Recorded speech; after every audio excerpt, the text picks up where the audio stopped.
What am I thinking about? In less than 10 minutes, I'm thinking about ending this review of I'm Thinking About Ending Things on Film Threat Reviews.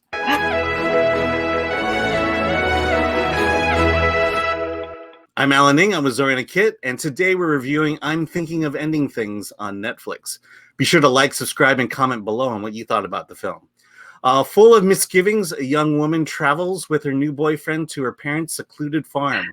Upon arriving, she comes to question everything she thought she knew about him and herself. It's written by Charlie Kaufman, based on the book by Iain Reid. Stars Jessie Buckley, Jesse Plemons, Toni Collette, David Thewlis. I knew I was going to stumble over that one. I'll be honest with you. I've not seen a Charlie Kaufman. Did he do the Chuck Barris movie? I'm actually not that familiar with Charlie Kaufman. How about you?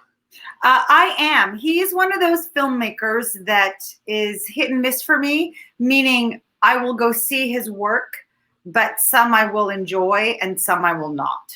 Yeah, this is one of those movies where halfway through I'm thinking to myself, am I too stupid for this? Am I about to miss something and just be that guy who doesn't get the movie? What's interesting about this movie is it's one of those where you're on this journey from start to end, and by the time you get to the end, it immediately forces you to think back about everything you saw up until that point. And I say that only as this fact that we can't talk a lot about this movie without spoiling it. So, well,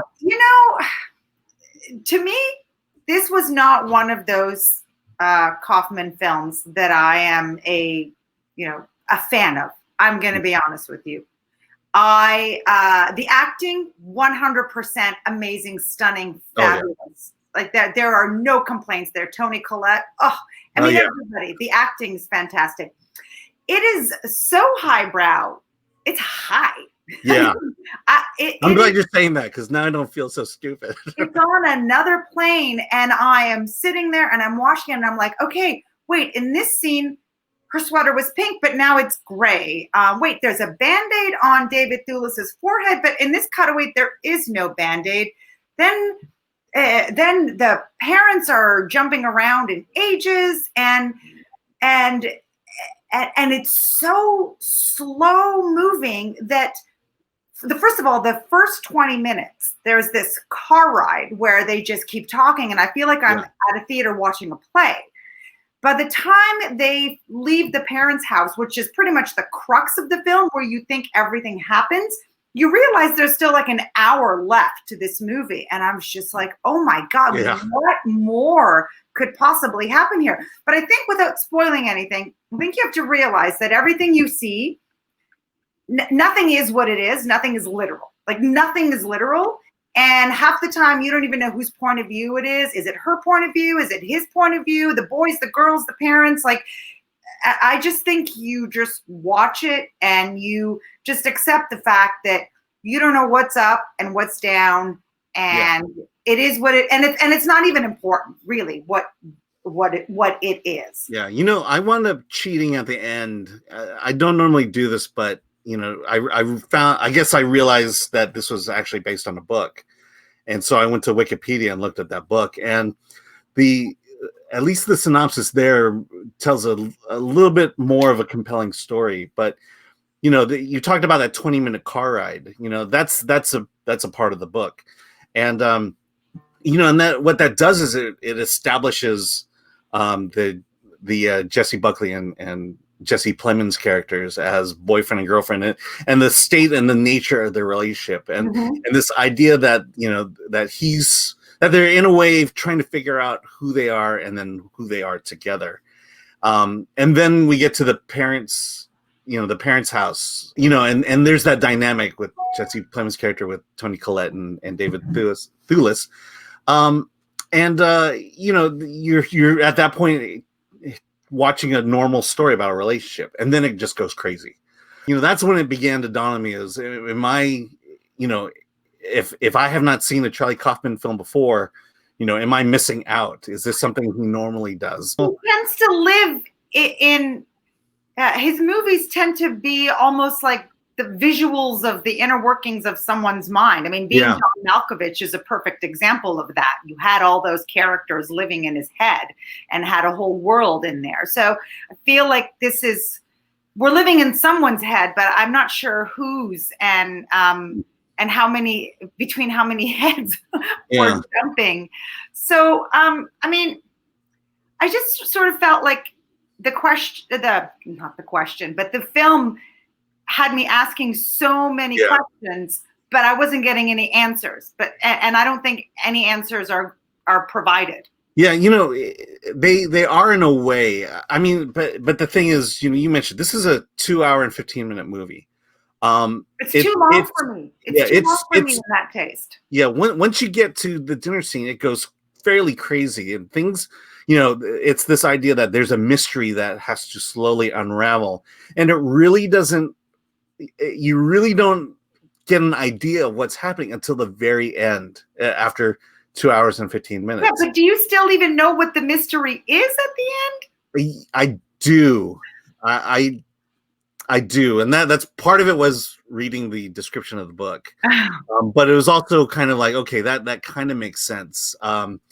There's a key factor in the book that's really not brought to light in the movie, but it does at that point. Once you realize, get an idea of what could possibly be happening, then that's where you start going backwards through from finish to start and understand, well, what exactly was happening here? Why did things go crazy at the house?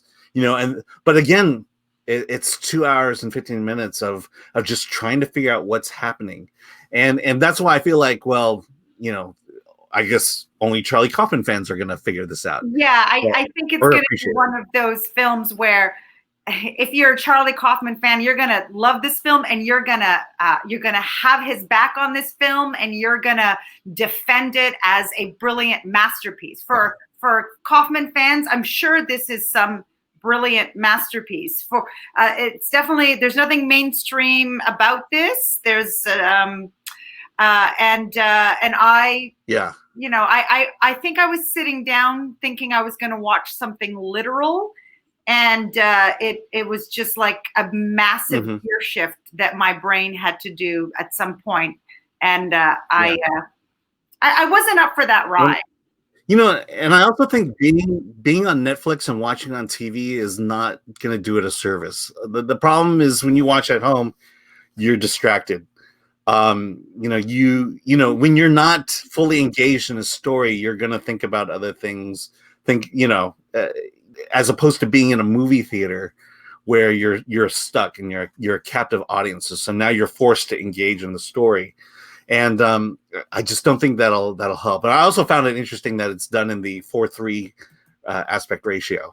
Well, interesting that you said about watching it at home. It's true. I have to say, I enjoyed being able to sort of pause and stop, because I was just like, it was getting long for me, and I was like, wait, I gotta rewind. Let me just, like, the color of that sweater, I think it's changing. What's happening? But at the same time, this is not the type of film that would be released in movie theaters anymore. And this is the reason why Netflix is really making a push for these auteurs to come to Netflix. And we've seen it with Scorsese and The Irishman, and they're just, rolling out the big bucks to attract these major players. And I guess Kaufman, for him to have this on Netflix is a great outlet for him. Now, I will say, you brought up the acting. I love the acting. I'm big fan of Jessie Buckley ever since seeing Wild Rose last year. She's appearing in a lot of movies. I think this is the third movie I've seen since Wild Rose has come out. If anything, it was the acting that kept me engaged from beginning to end. Toni Collette, it can do no wrong. To me, she's just brilliant. I could watch her in anything. She's so versatile that I loved every moment that she was on screen. Okay, so based on what you said, the story being too long, just being out there and weird, I'm thinking maybe a 5 from you.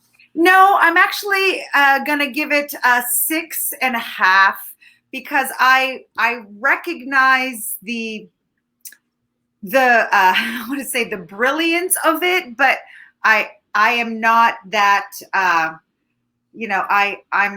not of that ilk. So I do want to praise it for what it is, while acknowledging that it's not something I enjoyed. So that's why it's 6.5. And for you, you're gonna go for a 6. I think you're gonna go for a 6. Yeah, I did do a 6. I think like you liked it a half a point better than I did, which definitely sounds like it. I appreciate the movie. I did enjoy the acting. I wouldn't say I hated going through it. I did enjoy going from beginning to end, but at the same time, I don't think I'm going to see this movie again. No, for me, it was a bit of a slog to get through, but as a filmmaker, there, technically, I mean, if I was going to give a 5 to a movie, it would probably be a movie that was just terrible on all fronts of directing, writing, acting, and it's not terrible. I mean, the production design is amazing. There's animation woven in here. There's moodiness and dreaminess, the falling snow, and the house. The production design of that house is great too. So it's very proficient and very tasteful and beautiful. It's just the story. It's the story. Yeah. Huh. Okay. Well, with that, business at filmthread.com for more news and reviews on independent films. And with that, let's get out of here.